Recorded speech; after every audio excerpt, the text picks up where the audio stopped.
How to delete Fantasy Premier League account. Well, it's pretty simple and a quick process, so let's get started.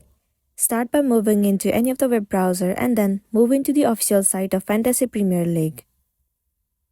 Once you're in the official page, you will need to enter login credentials and make sure that you are logged into a specific account. Once you have been logged in, you need to head over to Pick Team right here. Once you're in this page, scroll all the way down to the bottom and in the section of Admin, head over to User Profile. It will be landing you in this page. Over here, you can see the option of Sign In. Once again, you have to sign into your specific account. Once you have signed into your account, it will land you on the page where you will be able to see the option where it says Delete Account. All you gotta do is click on it and then state the reason why you want to delete your account. Once you've clicked on Delete, tap on Confirm. And then your account will be deleted permanently and then you'll be good to go. So that's the wrap for this video. If this video helped you, give it a like and check out our next tutorial. Thank you.